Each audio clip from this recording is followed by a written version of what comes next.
ถึกล้านแม่ก็มีได้หลายคนอยู่ได้เล่นนู่นเล่นนี่หมู่หันนัดหมู่หันไผขอไผน่ะขอหยังน้ำลูกน้ำล้านยันว่าเขาเจ้าจำมีไผแน่หลายคน ลูกหลานผู้อยู่จังไดลูกหลานผู้อยู่ไสวะอยู่ทางประเทศนอกเอามีชื่อหยังแน่นางแนทนางแนทนางเรนูแล้วก็บุญทองบุญโทมนางพันเขาไอโซไอซาเพิ่นอยู่ต่างประเทศบ่ช่วงแม่เขาเฮียนชีวิตนี่ขนับเลขตัวพลังนี่บ่ฮอด100บ่ได้ขึ้นเฮานับเลขพลังนี่เดี๋ยวนี้ยังจื้ออยู่บ่นับเรียนนี่ฮอดตั้งแต่10ลองมึงดูเด้อตัวกับแสงสีเจ็ดวิทย์นับดิฮอดเลยฮอดแล้วสิไวแท้ว่ะว่าใหม่อยู่เด้อตัวกับแสงสีเจ็ดวิทย์นับดิภาษาเวียดภาษาเวียดจังได๋หมดหายใบบนบทหายใบบนเอาไปตัดทิ้งโ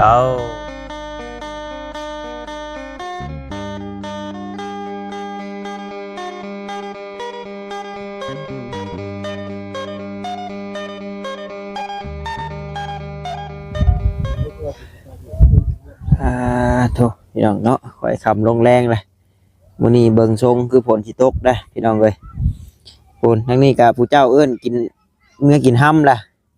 ดุดดินงุ้ยอยู่บ่ยอมเมื่อแล้วดุดกินเฉยว่ะ โอ้ยเนาะกินคือแซ่บคือนัวแท้เว้ยบ่เค็ดแขวบ่นี่ เอาพี่น้องเนาะแปลกอยู่พี่น้องก็จำพวกหมูนี่ดุดกินน้ำขี้ดินงุ้ยบ่เค็ดแขวโอ้ยผู้เจ้าเอิ้นเมื่อเกลือห้ำเนาะบ่เมื่อพี่น้องเอ้ยเนาะนี่กะตะเวนค่อยคำลงแรงแล้วพี่น้องเอ้ยเนาะยังอยู่บ้านอยู่เฮือนในตู้คูนเพิ่นอยู่พี่น้องเอ้ยเนาะคนอื่นกะขอกราบทักทายสบายดีกับพ่อแม่พี่น้อง FC กันเบิดสู่ผู้สู่คนเด้อพี่น้องเด้อบ่ว่าอยู่ทางฝั่งลาวฝั่งไทยหรือว่าทางต่างประเทศนำเนาะกะยินดีต้อนรับเข้าสู่ช่องของบ่าวตาบ้านเฮาคือเก่าพี่น้องเอ้ยอันนี้กะFC บางคนเพิ่นกะว่าโอ้ยเนาะบ่าวตาว่าซั่นต่อไปมันก็เป็นตลุกคือเก่าแต่ว่าเฮ็ดจังไดเนาะมันเพิ่นดันในซำนี้พี่น้องเอ้ยเนาะเพิ่นดันในซำนี้ก็เอาซำนี้ก่อนแต่ว่าสิปลูกบ้านปลูกเรือนหรือก็แนะนำให้ขุดลงจนฮอดดินแกนมันแหละพี่น้องเนาะมันยังบ่แจ๋พี่น้องเอ้ยขุดให้มันแจ๋ซะก่อนเฮ้ยเบิ่งไปแม่เมื่อแม่ผู้เจ้าไล่แล้วหั่นเจ้าเอิ้นแล้วโอ้ยเนาะเป็นว่าขุดลงว่าซั่นจังได๋ล้มกันไปฮอดไสแล้วทางนี้เนาะเอาสวัสดีเด้อเนาะโดยโอ้ยแล้วเนาะบาดโยเนาะเบื่อป้าแล้วจะได้เรียนสิรักสิรวยไอ้บุญหัวมีได้ดูเอ้ยโดยเป็นโคลูกเราบางน้ำเล็กน้ำเบือแล้วมีตู้มีหยังใช่สิบอกสิเว้าอ้าวแต่ว่ามีหยังสิบอกลูกบอกเต้าก็เว้ามาแหละก็ลูกเต้าก็บ่ลืมเนาะคือเว้าแหละมันบ่อุ่นติมันฮู้แต่เว้าแนวรวยไว้ใช่ว่าแนวเหือบ่ไล่ใครเหือบ่ไล่ใครบ่ย่อยก็นี่ก็ห้วยได้ลูกเอ้ยคนนำบางเทื่อถูกลูกถูกล้านแม่ก็มีได้หลายคนอยู่ได้เล่นนู่นเล่นนี่หมู่หันนัดหมู่หันไผขอไผน่ะขอหยังน้ำลูกน้ำล้านยันว่าเขาเจ้าจำมีไผแน่หลายคน ลูกหลานผู้อยู่จังไดลูกหลานผู้อยู่ไสวะอยู่ทางประเทศนอก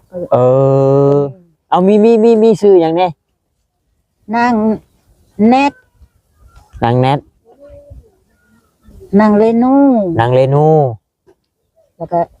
บุญทองบุญโทมนางพันเขาไอโซไอซาเพิ่นอยู่ต่างประเทศบ่ไอเพชรนี่อันนั้นแม่เนาะแม่เพชรเพิ่นอยู่ต่างประเทศเพิ่นไปแต่โดนแล้ว ไปเตะดุนแล้ เอ ว อ 75พุ่นแหละ เอาเนาะถ้าว่ามีตู้เพิ่นได้เว้าออกไปเนาะถ้าว่าชื่อดังกล่าวนี้เนาะถ้าว่าฮู้จักกับมีตู้เพิ่นหรือว่าเป็นญาติพี่น้องเนาะก็ข่าวมาหน่อยเด้อพี่น้องเด้อนี่เพิ่นก็มีตู้เพิ่นว่าพี่น้องเพิ่นมีอยู่ต่างประเทศแต่ว่ามันก็ไปโดนแล้วก็บ่ได้ข่าวมีตู้ก็เว้าภาษาเป็นอยู่บ่เว้าภาษาได้อยู่บ่ บ่ทราบบ่ได้ บ่ได้ ต่างประเทศต่างคิด ภาษาอังกฤษบ่ได้ ได้แต่ภาษาเวียด แต่ภาษาเวียด บุงตุงมึงจริง ตุงจริงๆนี่ได้ดอก เออ อันนี้นะ กินข้าวได้บ่ได้ตุ แล้วแต่เขาเรียน บ่อันว่าเว้าภาษาเวียดกินข้าวบ่ เกิม อังเกิบอังเกิบ ก็ยี่ อังเกิบก็ยีใช่ว่าเพื่อนน้อยเด้ เพื่อนน้อย เพื่อนหลังน้อยๆนี่นะ โดย โดยอาจารย์โดยสบายดีอาจารย์ คือว่าโอ้ยแม่ตู้อยู่เพื่อนหลังน้อยทีนะเอาลองว่าเป็นภาษาเวียดแม่ตู้อยู่เพื่อนหลังน้อย โต อะตอ โต ตอสั้นๆนี่โอ้โหจื้อแล้วบ่ตาตอคือสมมุติว่าบ่ตาอยู่เพื่อนหลังน้อยก็ตอ ถ้าว่าทางใหญ่แล้วจะไม่รู้ ลังไงคือบอกไหมปืนเราทึ่ง ปืนเราถึง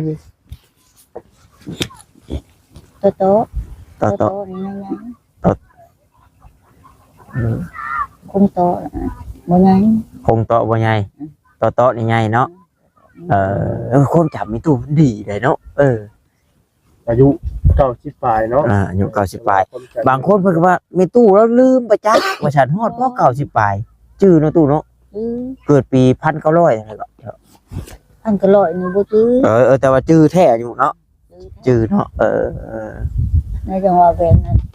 ตะกี้แม่ก็เรียนหนังสือนี่ก็บ่ได้ได้ลูกแม่จำได้ คนว่าแล้วก็คนสมองดีพี่น้องเนาะคนหัวแหลมความจำดี จำได้ จำได้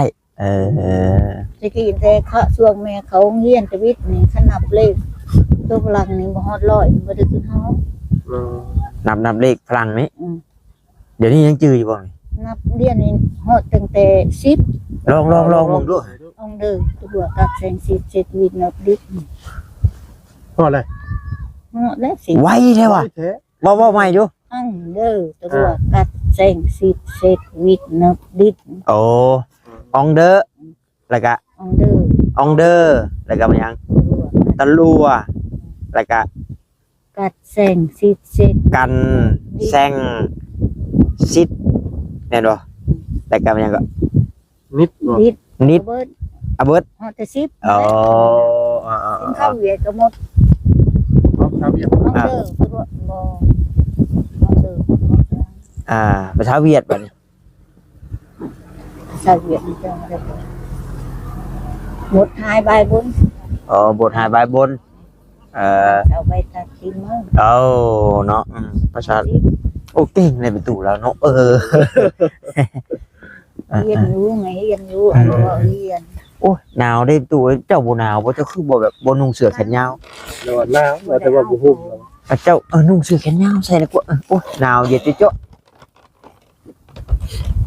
การเฮงนั่นเนาะ ตั้งแต่ได้รับการช่วยเหลือกับบ่ได้มีผู้ใดมาลิ้นนำบ่ตู้เรือมีชาวบ้านมาลิ้นมาแอนมาถามอยู่บ่ ชาวบ้านเข้ามาลูก มาแอนมาถามอยู่เนาะ มาถามอยู่ มาแอนมาถามอยู่จังได๋ไฟบ่ดังเข้าบ่มื้อนี้ บ่นึงแล้วเขา หนึ่งมื้อเดียวแล้วเลยบ่แต่ละมื้อน่ะ เช้าเล่นขนมเลยกินบ่ได้นี่เอา เนาะแม่ตู่เพิ่นก็ว่าโอ้ยเนาะเฮ็ดจังใดดีเพราะฉะนั้นเนาะสิให้ลูกหลานมีโชคมีลาภแต่ก็บ่ฟันเราก็ได้ บ่ทันเลย สุดแล้วแต่อยากให้ลูกหลานได้เงินเราพอได้เฮือนเนาะอันนี้ก็สุดแล้วแต่อยากให้แม่ตู่ได้พี่น้องเอ้ยจักสิเฮ็ดจังใดพี่น้องเนาะก็อาศัยนี่แหละผู้เพิ่นเบิ่งเพิ่นชมเนาะผู้รักผู้ใหญ่ผู้ใจบุญ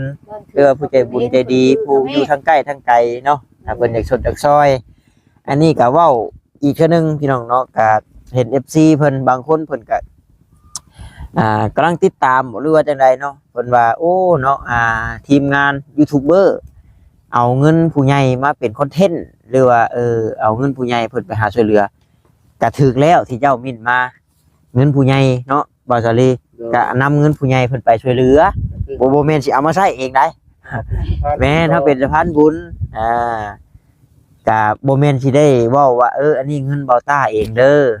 ด้วยน้ำพักน้ำแรงเบาต้าหาแล้วเอามาให้เจ้าบ่แม่นแต่ว่าเงินผู้ใหญ่เพิ่นว่าเอามาให้แม่ตู้เลยเด้อไปให้ผู้นั้นผู้นี้เด้อก็บอกว่านี่เงินผู้นั้นผู้นี้แต่ว่าบางคนเพิ่นก็ยังบ่เข้าใจบ่ว่าถ้าเห็นอยู่2มิ้นพี่น้องเนาะว่ายูทูบเบอร์เนาะเอาเงินคนอื่นมาเป็นอุเทนหรือว่าเอาเงินคนอื่นไปช่วยเหลือชั้นที่แล้วก็เพิ่นคิดแบบใดที่นะบ่ตาว่าก็มีแต่เงินผู้รักผู้ใหญ่เพิ่นนั่นแหละพี่น้องเนาะแล้วว่าก็ยินดีเป็นสะพานบุญให้พี่น้องเนาะถ้าว่าผู้รักผู้ใหญ่ทานใดอยากชวนจากซอยหรือว่ามาเองบ่ได้เนาะบางคนเพิ่นก็อยู่ไกลพี่น้องเอ้ยเนาะก็บ่ตาหรือว่าทางทีมงานนู่นนี่นั่นพี่น้องเอ้ยก็เอาไปให้แน่ก็ออกชื่อออกเสียงเพิ่นนั่นแหละพี่น้องบางคนเพิ่นก็บ่ออกชื่อสินะแต่ว่าเงินบ่ตาเองก็คือบ่ตาเคยเว้าแหละก็พอได้แต่ต้นเล็กๆน้อยๆหรือว่าซื้อกระต้มขนมพี่น้องเนาะป้อนยืนเทื่อ10เทื่อ20พี่น้องเอ้ยเอาบ่ตากับตู้แล้วโดยเอาจัดมาก่อนไปก่อนจัดก็คือว่าแล้วพี่น้องเนาะทางบ้านนักเรียนมีตู้ก็ยังถ่าแต่อาจารย์เพิ่นให้คำสั่งมาว่าโอ้พร้อมเด้อมื้อนี้เนาะตู้เนาะถ้าอาจารย์เพิ่นว่าโอ้ยพร้อมแล้วก็ลุยแล้วนะลุยแต่ว่าค่าช่างนี่บ่ทันฮู้พี่น้องเนาะบ่ทันฮู้แล้วก็บ่ทันมีทางบ่จิตก็บ่ทันมีทางบ่เชนก็บ่ทันมีทางบ่ตาก็บ่ทันมีพี่น้องเอ้ยเล็กตะปูดอกนึงก็บ่ทันมีดอกทางบ่ตาก็นี่แหละอาศัยเนาะหลายๆช่องหลายๆคนช่วยกันเพิ่นเห็นอยู่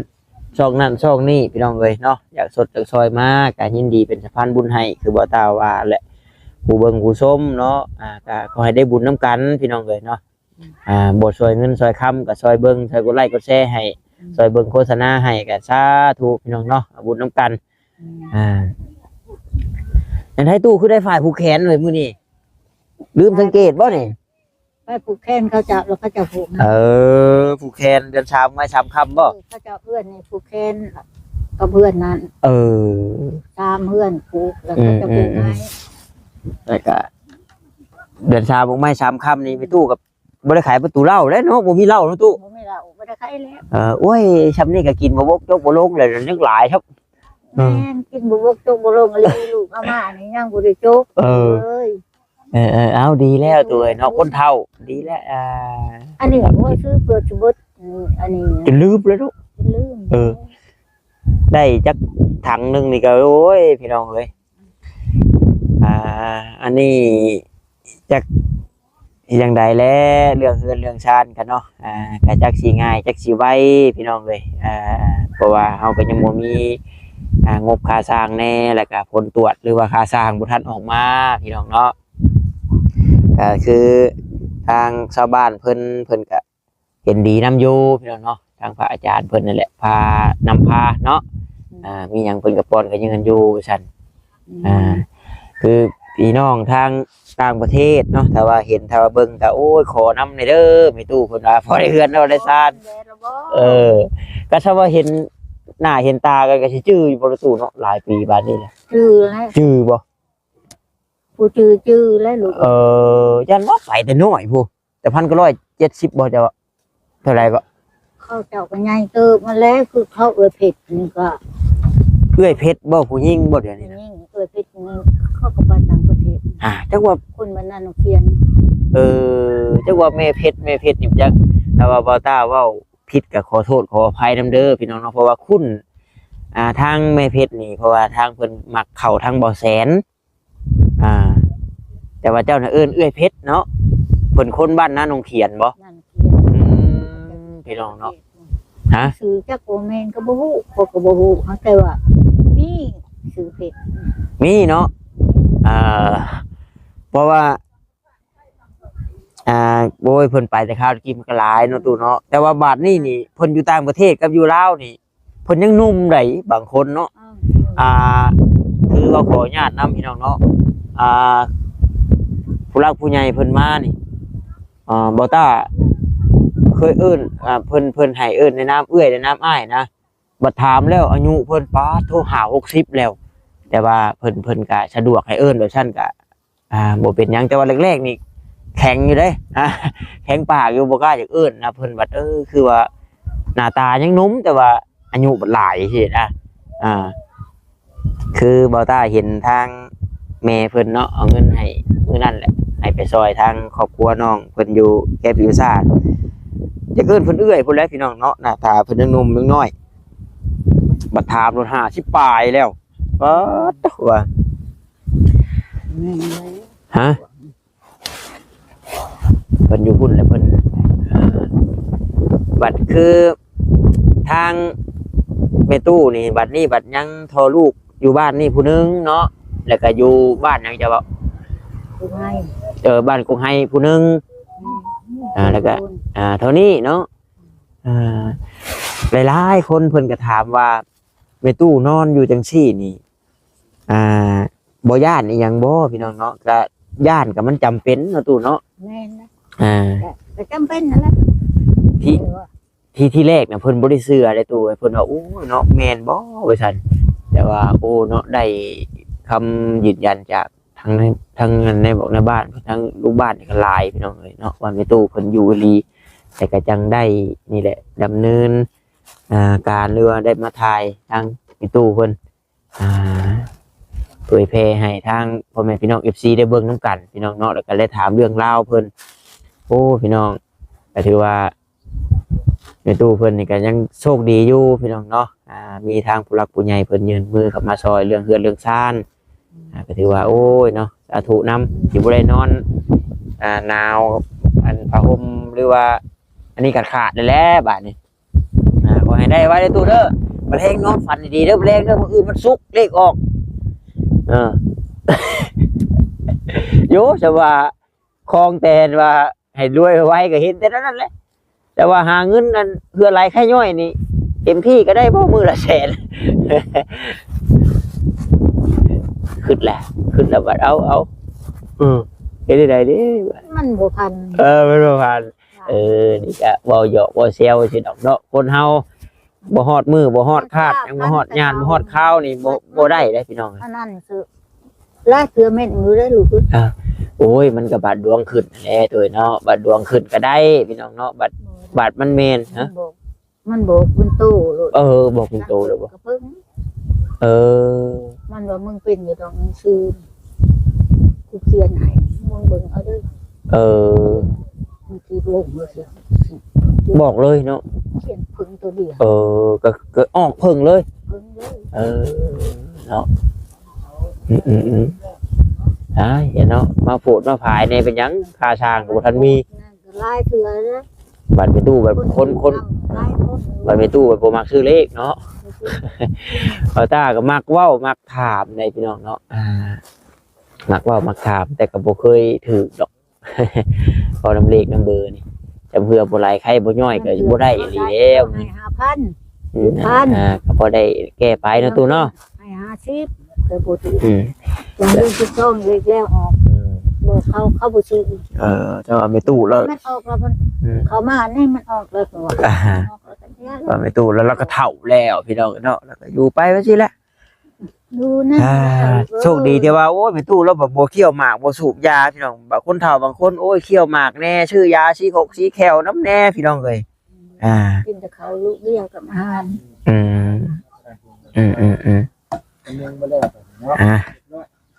มีแต่นั่นแหละเวลานาทีมันก็ได้แหละพี่น้องเนาะเพราะว่ามันก็คำเลยให้ไม่ตู้แล้วหาบน้ำในชาเรียกว่าบ่อาบบ่นะยันบ่อาบแล้วมันหนาวเลยทีแล้วท่านหนาวเลยบ่อาบแล้วท่านแล้วโยเซ็นไว้ก่อนมันหนาวเลยกันตัวได้กันได้กันมากใหม่ๆเนี่ยอุ่นได้อยู่ใช่ขออาบเพิ่นนี่อยู่พี่มาปุ่นเอามาตู้มาปุ่นได้ของฝากของต้อนมาแล้วมานุ่งตุ้งนั่งเอาล้มกับเขาบอจิตก่อนโอ้สบายดีหนาวแล้วบัดเนาะ พอเวียดจับกล้องนี่เคยคือเขาได้บ่ที่ทางนี้ เอาได้ของฝากของต้อนได้นะอยู่นะกินบ่ทันกะทั้งพี่และตู้เด้อกินเก่งกินหลายอยู่ หักนะพี่น้องเนาะก็หยอกในตู้แล้วเอาพี่น้องเลยเพราะว่าสลับซับเปลี่ยนกันสิคำแล้วเนาะแต่เว้นสิรับขอบฟ้าแล้วพี่น้องเลยปะซะโอเคพี่น้องเนาะหากว่าเว้าผิดพลาดประการใดก็ขอโทษขออภัยน้ำหลายๆเด้อพี่น้องเด้อเนาะเพราะว่าคำเว่าคำจาใดว่าบ่สมมาพาควรพี่น้องเนาะขอโทษขออภัยนำก็คือสิได้ขอตัวจบคลิปก่อนทางบ่ตาบาดนี้เนาะเอาสบายดีพี่น้องบ๊ายบาย